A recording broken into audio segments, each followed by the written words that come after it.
किसी को याद भी करोगे तो तुम्हारी पावर सीधी उसमें ट्रांसफर हो जाएगी, और उसका कचरा एक्शन का रिएक्शन आएगा ना, तो तुमने उसको याद किया, तुम्हारी पावर उसमें गई, और उसका जो कचरा है ना, नेगेटिविटी, वो तुम्हारे पास आ गया, तो सीधा तुम्हारे आकाश तत्व में, आकाश तत्व नेगेटिव से भर जाएगा। उसका आकाश तत्व में पावर गई, उसका विक्रम विनाश हुआ, और तुम्हारा वो उसकी नेगेटिविटी जितनी है उसकी आकाश तत्व में भरी है, और वो सारा आकर तुम्हारे आकाश तत्व में कचरा, एक संकल्प मात्र से आकाश तत्व में कचरा ट्रांसफर हो जाता है। इसलिए तो किसी को याद भी नहीं करना। क्या बोला है एक बाप के, इसलिए तो निरंतर कर्मयोगी बोला। क्या बोला?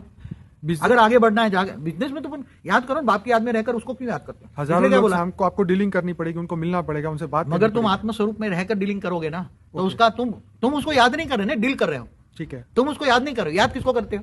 जहां तुम्हारा उसके अंदर अटैचमेंट है। क्या तुम क्लाइंट को, जैसे एक डॉक्टर होता है तो डॉक्टर का दर्दी से वो अपनी ड्यूटी करता है, अटैचमेंट होता है? नहीं। सर्जन करता है तो नहीं, तो तुम रूहानी सर्जन हो ना। ठीक है, तुम आत्माओं की पावर को, तुम चाहो तो थोड़ी पावर सामने वालों को ट्रांसफर ऑटोमेटिक हो जाएगी ओरा के द्वारा।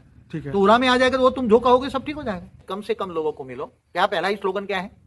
बेसिक स्लोगन है, कम बोलो, मीठा बोलो, धीरे बोलो। मगर यहाँ तो मन का मौन। क्या बोला है? मन का मौन, निसंकल्प अवस्था, और मान शान से परे हो जाओ। मैं हमेशा कहता हूँ कम से कम खर्च में जीवन जियो। क्या जी? कम से कम खर्च में जीवन जियो जी। और टाइम कमाने में भी टाइम, इतना एनर्जी नहीं वेस्ट होगा।